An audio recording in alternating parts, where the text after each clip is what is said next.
Good morning, everyone. Welcome back from the break. We had a great opening session in the morning, Kevin's session, Daring to Dream, followed by Anupam. So we have a very cool panel here. We're going to take from the first morning session. So I'm just going to let the panelists introduce themselves, and then we set the context of the panel and take it from there. So my name is Chet Chambers. I'm the Chief RPA Evangelist for UiPath for the Americas. My name is Jairo Quiros. I run the Global Services Organization for Equifax. Live in Costa Rica. Nice. My name is Ryan Fay. I'm the Executive Vice President of Strategy and the Global CIO for ACI Enterprises.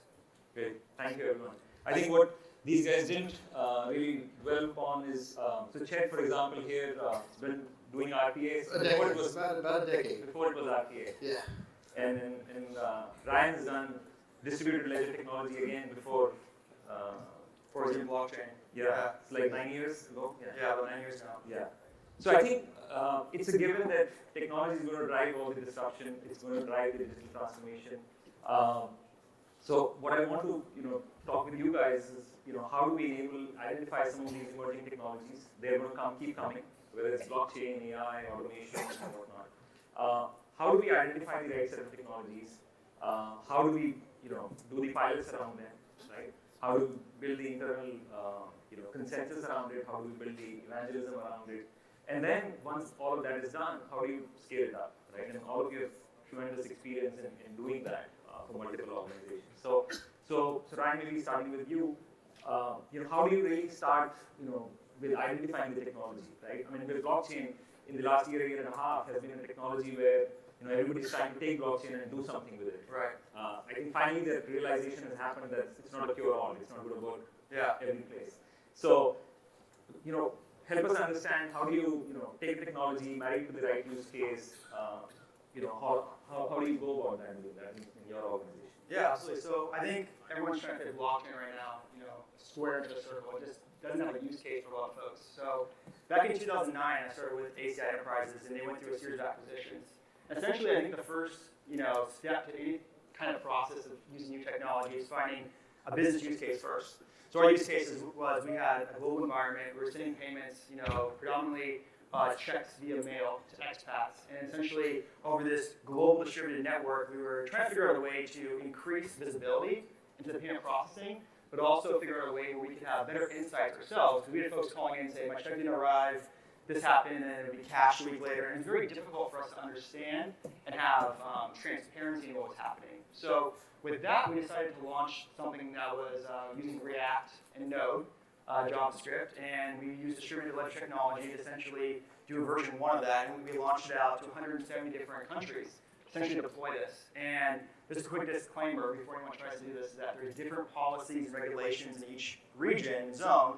So before you do this, make sure that you have compliance in these areas when it comes to payment. A lot of times there used to be a bank account associated with it. There used to be somebody that has an understanding of AML, which is anti-money laundering, and KYC, which is know your customer. So as with any new technology, the government and regulations are still waiting to catch up to it. So there's definitely a lot of opportunities for this space, but just make sure you do your due diligence before you launch something. So we spent about 18 months understanding the regulations and figuring out how we could actually comply with these regulations in each geographic region to ensure we have the right availability for these folks. And I think in the modern economy, which is kind of the gig economy, we had folks that want to be paid in real time. You do a job, you expect to be paid kind of that same, at least week. So using this technology, we added consensus to this back in 2012, so I guess now it's blockchain. So the consensus algorithm makes sure all the different transactions are saying that this is the right ledger that we're essentially sending these different financial institutions or financial records to. But one of the cool things that we decided to use this blockchain technology use case for, if you will, is if someone decides they haven't got a check or something in the mail, we can give their private key, essentially the public key on their side, and pass it to us, and we can have read-only access to ensure where the payment's at, geographically, what's happened with it, and a whole entire history of everything. So it's helped us to have better transparency and better, I guess you'd say, business insights into what's happening. So that was the initial use case for business strategy leading this. Awesome. Jairo, maybe you run the shared services center, right? How did it all start for you guys when the RPA, technology was coming in? I mean, how did it all start for you So guys? much Chet. I mean, I joined the company 20 years ago, and Equifax is a technology company, so we've always done automation of some sort. Right. The reality is that in 2016, we had an opportunity to make it relevant to the organization. Looking for the right opportunity means not to focus on the things that people don't want to do. We really focused our effort to demonstrate RPA on a real business problem. Right. So, and in doing so, we were able to gain traction and gain attention from C-suite executives. Okay. Then after that, it was really doing a lot of education, because RPA had the potential, yes, but people couldn't connect what RPA was, right? Is it AI? Is it, I mean, the typical response I was getting is, well, we're investing all this money in BPM, right? So why do we invest in RPA, right? It's just different concepts. Right. And it required us quite some time, and we worked with Avasant. We also helped them to join us, work with UiPath. And then after everything was clear, what we decided was, before we started to implement RPA across the globe, we needed to have a vision. And the definition of the vision intended, hey, this year we're going to focus on basic automation. Second year we're going to focus on exploring cognitive solutions. Right. And then we see AI deeper down the future Right. as a potential to resolve real business issues. Of course, the focus is shared services. So we're talking in this scheme of business processes that have been consolidated, improved over time. So what do you need next, right? So automation then is the next step into reaching efficiencies, right? So that's one part. Right. But the real potential for companies like any company using RPA is how do we explore other use cases. Right. So how do you tie RPA to revenue enabling functions, for instance? How do you tie RPA not necessarily to ROI only, but also to other benefits, Right. cost of quality, for instance. Right. You may have a defect that may cost you a lot of money. So if you have RPAs that are having people doing the work, that has a different connotation. Right. So it's a mix of both, putting technology first, and then identifying the right use cases or areas where you I think it's making it relevant. People understand it at the top, and then when we have the buy-in, Right. then we can go and build those business cases. Correct. To Yeah. get it through. But Yeah. I jump in. So the main thing there is that you tied it to something real. Yes. You found a business problem to solve. Exactly. And that's how you were so successful. But a lot of times when they tackle RPA, everybody else is doing it. I've got to get involved, and they run out and they grab a hold of the first thing that they come across. You handled it the right way. You found a real problem. You took RPA and applied a real fix to a real problem, showed real value, and it changes the way that they look at it from the top down. Yeah. Yeah. There was ever a problem that was about to cost the company several $1 million. So once you're able to resolve a problem like that, then it's very easy for you to get access to the C-suite. And then I think in some sense your case was slightly, I would say, made easier because of all of those situations, and the business value was very, very clear. And you could drive with that, right? But in a lot of cases, you might not have that business case really up front. So any experiences from So Chet, your absolutely. So I've been blessed with being in RPA for so long. I've done it on multiple platforms, and we won't name names of all the guys, but I've used all the competitors. Yeah, the big three.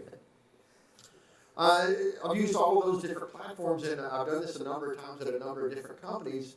And sometimes it's a grassroots movement. Sometimes it's a series of business people or a group of IT people that say, you know what, there's a place that this applies to my day-to-day work. And they begin to get real results. It's not that high dollar big bang and being able to solve the big problem like you did out of the gate. But it's a grassroots, it's a methodology, it's a mindset of saying, look at all of the problems that you're facing. And you can be running a department, you can be running a division, you can be running up or down the scale, it doesn't matter. But look at all of the problems that plague what you do and say to yourself, if I automate this, does my problem go away?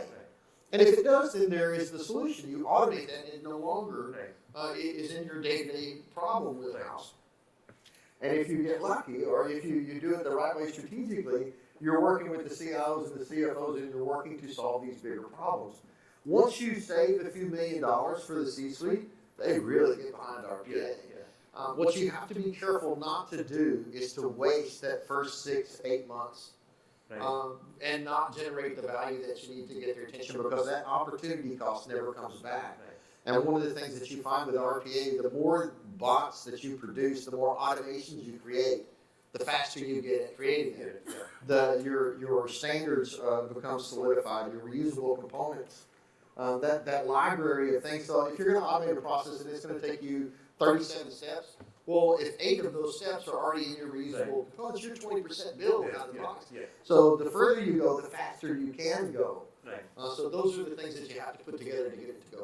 Okay. Yeah, no, I think just a couple of things that I really liked there was the grassroots movement. I think that talks also about what Kevin covered in his keynote around how do you empower the individual, so that a lot of this technology tinkering can be done at that individual level, and that also is a big way that you can drive innovation within your team. Right? So have an elevator pitch. If you're going grassroots, have an elevator pitch. Pitch it to everybody you get on the elevator with. Hey, let me automate what you do every day so that you can go do the things you need to do. Right. It's that quick, it's that simple, and the smallest idea, when you start to tease it out and you start to look at what are the benefits and what are the other things that this touches, that's how you find these big business problems that you can then solve and fund your program. Yeah. So actually, you also touched upon a couple of things where I want to take the conversation next. Once we've identified a set of technologies, how do we then look at enterprise-wide deployment? How do you scale it, right? And how do I know you're on that journey? Yeah, we started in 2017. We decided to not only make it a top-down strategy, so talk to the CEO level, and then his people, and then once you have established that sort of understanding that RPA is accepted, and then in our intent, our approach was to make it a business capability, more than IT capability. It has a lot of IT components, and you really need to understand them. The secret sauce is how you merge them together. Right? In our case, imagine 2017 for us was a very challenging year for us at Equifax. So that only became the real the business problem and the propeller for many of the things that we're trying to do. Right? So we're trying to become a security first culture. Consumer-centric culture, right? We try to become that, right? So then automation comes as a mean to get there, right? Yeah. So we started with very basic processes, finance and accounting. We're now looking into expanding RPA into cybersecurity and monitoring of networks, for instance. So the usability and the applicability, help you drive it internally, because then what you truly need is adoption. If you don't have people wanting to adopt it, and before they adopt it, they really need to see it and understand it. Yeah, exactly. So the change. So yes, over the first year was a lot of preaching about what RPA is and what is not. Right? So it's not C-Tributes and I have to just walk in the office. No. It's not that. But believe it or not, people they tie their minds into very real things, tangible things, right? Always get the mechanical arm is what they always tell me. Oh, you're doing robotic arms like in building the car. No. So Ryan, maybe you can talk to us a little bit about the change management aspect of it, right? Right from the people, process, governance. Jairo touched a little bit on the security aspect. So all of those become very critical. How do you build that cohesive unit so that it can help scale? Yeah, I think it starts with obviously a top-down approach, but I think, coming in and being a CIO is that I had to bring a strategy, a vision, execution. I think what I realized over the last decade or so in my role has been that you have to actually come to the table with open mind and essentially be able to say, here's the problem we're looking to solve. Let's create a strategy together, get the right stakeholders in the room, because having a strategy, just have a strategy from the top down, that's not going to work in my opinion. So having all the right people in the room initially to create that strategy, I think that's the kind of step one, is getting everybody merged together and making sure you have the right folks in the right room. Second thing is obviously finding a use case that's low-hanging fruit, that is repeatable as well. So it might be easy to say we can use this for one use case, but in my opinion, you might as well outsource that, because if you're not going to be repeatable, then there's no point in you having your team manage that internally. So it needs to be repeatable, it needs to be scalable. So once you find something that can handle both of those, then it's obviously creating the right teams with the right folks to ensure that they can scale it out past the initial MVP. And we were talking earlier backstage about proof of concepts. no one's doing that anymore. That was taken back in like 2016. So nowadays it's more MVP and then move, and speed of market. Increasing your TTM. So I think that's kind of the conversation that's happening. Okay.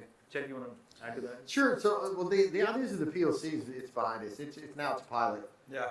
Figure out who you want to work with, Right. and then you take your first use cases and use them actually in deployment. So what you have your vendor come in and help you get set up where you partner. And if you don't have a team that understands RPA already in-house, use a partner. Right. Get a partner in there to do your install, to get your first sets of bots up and going clean, to master level train your developers. I travel all over the place and talk about 8 lessons that I've learned over the decade of doing this. If you have the C-suite pushing this down, and now it's tied to their financial goals, man, the buy-in you get is fantastic. You're smart about what you're going after, and you need to show value across the enterprise, not just vertically. If you focus on finance, because it's math, it's numbers, it's linears, it's something that lends itself very well to automating, you will spike in finance, but understand the people over in tax are going to be very upset. And the sales ops guys are not going to sit and drink coffee with you anymore. And the shared services people are really going to be upset. So you have got to come across the enterprise, because imagine if you ran sales and I ran finance and you ran shared services, we put our 3 collective groups behind this program. Man, that is much stronger than us spiking in one of those. Right. And the other thing that it does, you are building political capital or political debt with every move you make with your new RPA program. Correct. And what you need to do is you need to make sure that those SVPs, that they're getting included. So as you look at the total number of projects that you're going to be able to do in a quarter, and say it's 10, okay? But they're all in finance and in shared services. Take number 10 out and do one for treasury. And then take number 9 out and do one for sales ops. Spread it out across the board, because what you're going to find is some of those other groups really don't believe that RPA can do what it can do. And once you start to get that buy-in, it begins to snowball. Right. And now you're truly saying, hey, okay, we can do 2 more projects. Let's bring in another resource. So planting a lot of seeds. Planting a lot of seeds. And one One thing to man add- plants, another man waters. So one thing to add to that too is I think in business we're so used to this, having something that's going to be either a net neutral, net positive, or something that's going to be a zero-sum game. And I think in business most stuff is a zero-sum game. But with this kind of technology, it's actually a positive sum game. The more interface, the more connectivity you have, and the more I'd say interfacing you have with the right stakeholders, it actually becomes faster, you get critical mass faster, and the network effect just takes over, and essentially you can just do so much more with way less even. So, Actually, you want to make them part of the process. Exactly. Before we scaling, we had this coming from our CFO, right? He said, "It's got potential. You got my attention. Don't scale until you're ready." Right. So getting ready for that was a real challenge, because it was about making sure everybody understood what we were trying to accomplish, and then what is the role they have in this new governing body, which is trying to automate and change how we do business, right? But it's not automation for the sake of automation, really. It's how do we push our people to do stuff that is more relevant to our customers, that they feel even, rewarded, by not having to do this sort of work. Today they can focus on the real challenging aspects of their job. And it's very interesting, because once you establish this governing body or this governance process, whatever you call it, We call it steering committee. Exactly. Steering committee, right? So we have a global steering committee. We have representation from multiple SVPs from business units. We also have technology, security. All those guys, they sit in one table. Right. So it's not one person making a call, right? It's the entire collective group of people that believe on this, making a call, but also to keep us honest, right? Because one thing I learned about RPA is not about big things. It's about how quickly can you make change, right? So, and as you do that, you're going to learn a few lessons, right? And you're going to be able to, or be willing to take a fail, right? And then learn from that, right? And learn fast. So I mean, that's a good segue into, there's a lot of people in the shared services center that are there. So talk to us a little bit about, what it means for those people, right? You touched upon a little bit, but, what are the conversations that you've had with them in terms of okay, how do you prep them for, reskilling or upskilling, right? In certain areas we saw, yes, that can work. In certain areas it wouldn't work. Yeah, just in the context of Equifax, shared services is about 1,200 people, right? We serve whole business units, center of excellence out of one big center we have in Costa Rica. We have functions from finance and accounting, business operations, sales ops, Right. customer care, right? To finance and accounting, to technology, to Right. security, right? So we have a vast array Right. of things.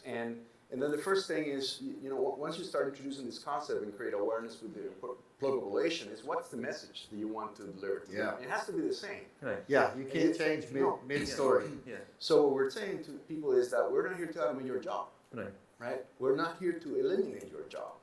We're here to create opportunities, Right.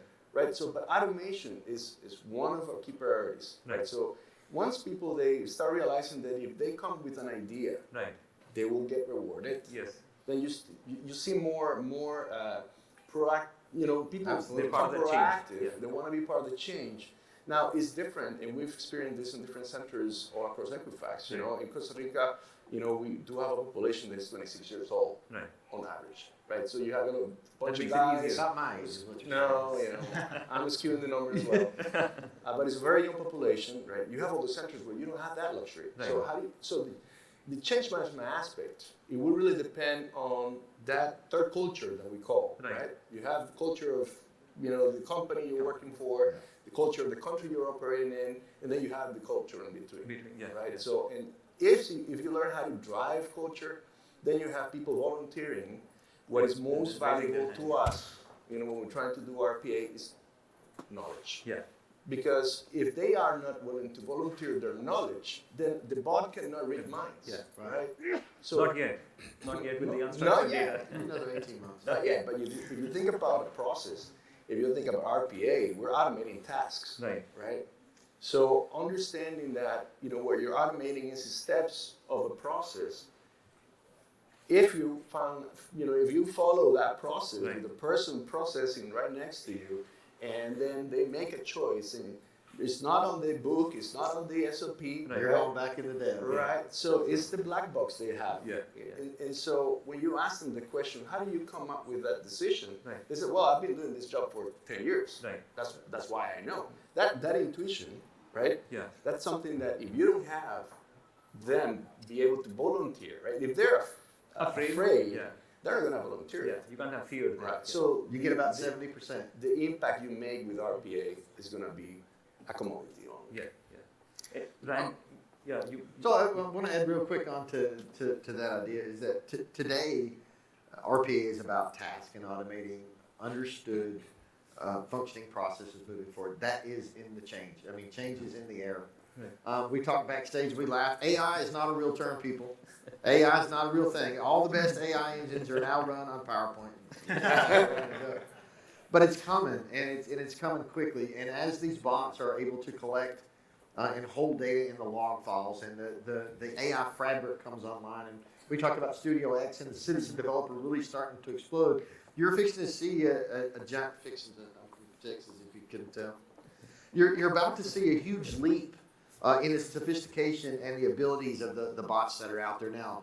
Don't wait. Yeah. No, I think you can share that example which we were talking about, how that really helps into the AI. So at HP, I was the executive director of innovation. So I own data science, analytics, and robotics. Day one, first thing that I did when I got there was told that there are no more data science and there are no more analytics projects that are not powered through the RPA framework. Why? Well, you've paid a man or a woman or a man or woman is paid to get a doctorate in mathematics. Yeah. I mean, crazy smart people, calculus equations that long, that are spending their time collecting and cleaning data. 50 to 70% of a data scientist's time is spent collecting or cleaning data, and that is a huge waste.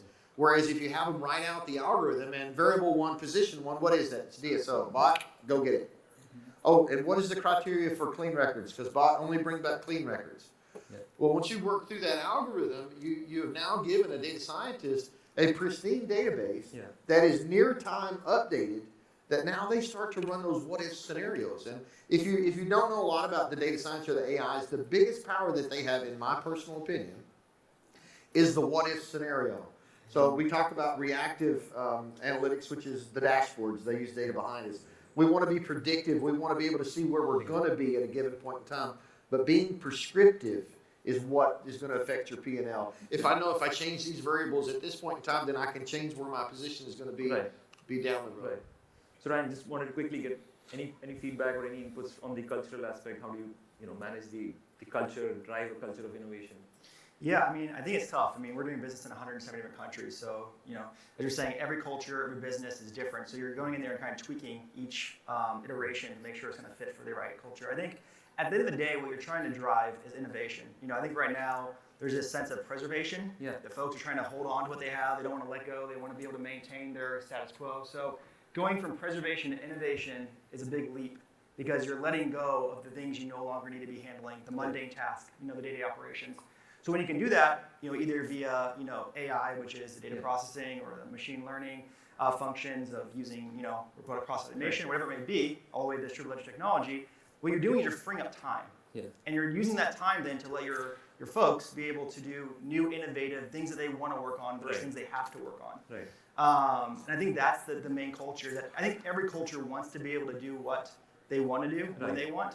So helping enable that, I think, is a key point to getting stakeholders to agree and making sure you have a long-term vision that's scalable. Right. It's very easy to do a one-off iteration, but having that long-term vision, that's culture, that's the intuition, and that's the innovation you need to actually scale this out globally. Absolutely. And I think, how do you empower your employees, again, to overcome failure, right? And because that's going to drive that continual engine of innovation. Yeah, and one thing that I've used too is that you're not saying this is going to displace your job. You're saying, I want you to own and operate this. Yeah. I don't want to be in the day-to-day operation of this. You know this better than anybody else. So why don't you help train these models? Why don't you help ensure this is working? And then we can tie your bonuses based on the productivity of this. Right. And then from there, everyone's happy, and now everyone's willing to dive in and make sure we're as productive as possible. Absolutely. Actually, that's an interesting one. How do you measure success? I think, of something going well. I mean, you've taken a new technology, shiny new thing, given it to people. What are the success indicators to you? So for me, show me the money. How did I affect the P&L? Okay, but that's short-sighted, and that's small ball. That's about 20% of the value. That's of interest to the CFO and the C-suite. The CFO is always very interested. What are the success indicators that the... So, the number one problem that I hear from CEOs and CIOs as I'm traveling around is they lose good talent. Good talent retention is a very hard thing. And especially with this next generation of people that are coming through, the mundane, the tactical, the technical, the difficult things, they don't want to do them. Right. And Martha is my quintessential business person. If you ever heard me speak, it's always Martha. And Martha has ideas that could change the way the company works, but we never get to do them because she's bogged down in her daily work. Right. So as you start to free up some of those, and you other individuals in the company that are working get to see individuals involved with the RPA program start to blossom and start to get to do some of the things that they wanted to do for this many years. A success will breed a success. And it catches like wildfire. You should have a champion in each one of your verticals. Those champions should get together and you share the wins. And one of the things that stuck in my mind when you were talking, Ryan, is that every time I've been promoted is when I've either worked or automated or trained myself out of a job. Yeah, exactly. And that's what we have to get them to understand, is that this is not about taking your job away. I need you to do something that generates more dollars for the bottom line or saves more dollars for the bottom line. Exactly. And that creativity is the last human thing in business. Yeah, make yourself redundant for the current job. Right. I think declaring the vision is important. I agree with you, and I think looking for those role models is also important. Then rewarding them, right? So people then understand that that's a behavior that we all want to follow, right? What's interesting as you try to get in people's minds and put the big elephants on the table, you have to be open to talk about, really talk about, hey, job elimination. Let's put it on the table, right?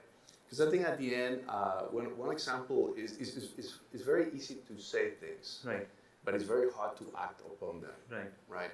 And at Equifax, we've done our share to walk the talk. Right. Last year alone, through RPA, we pretty much eliminated around 50 roles. Out of an organization of 1,000.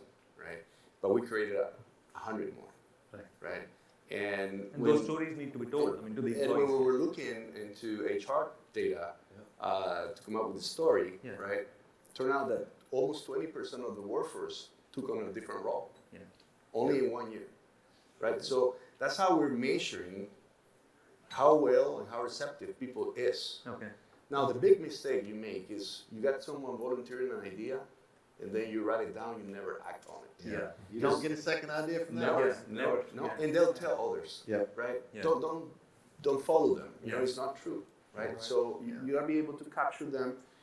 You want them to feel that they're being heard of, right? And that we're doing something actively to improve. Now the big step or the next step for us is how do you embed that in the culture? Like really make it available to everybody. So that's why as we're partnering with UiPath, we're part of their customer advisory board.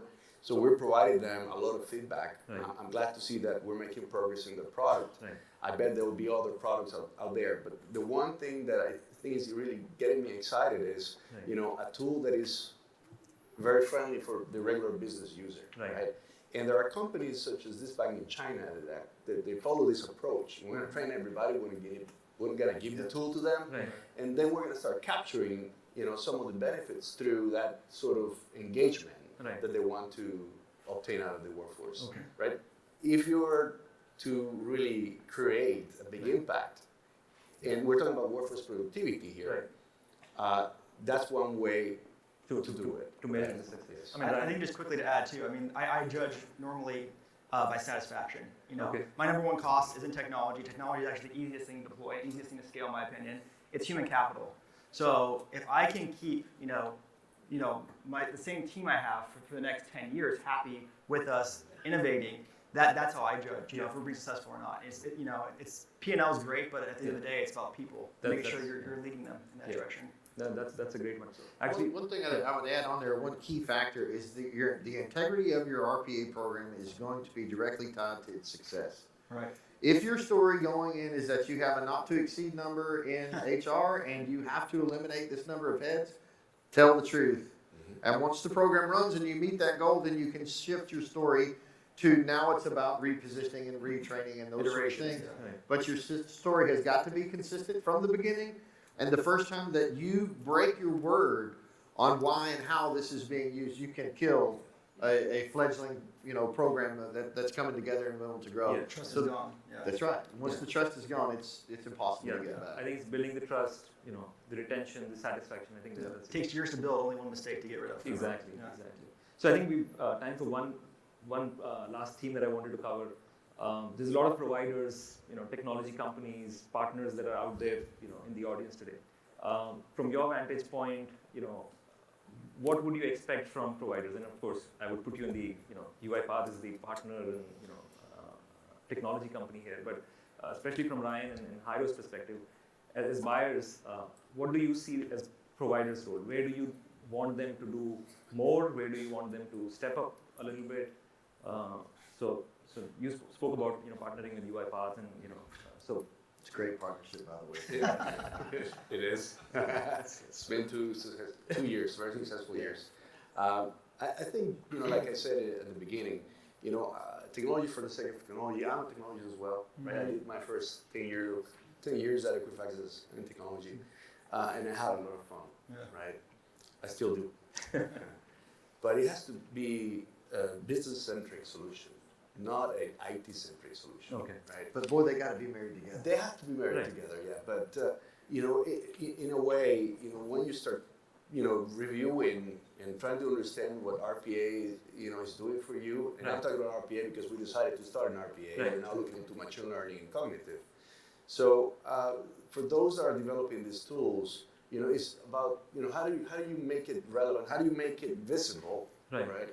So visualization, dashboards, reporting, things that are not directly tied to the bot. If it is up and running, this feedback we provided to you, right? But that's great.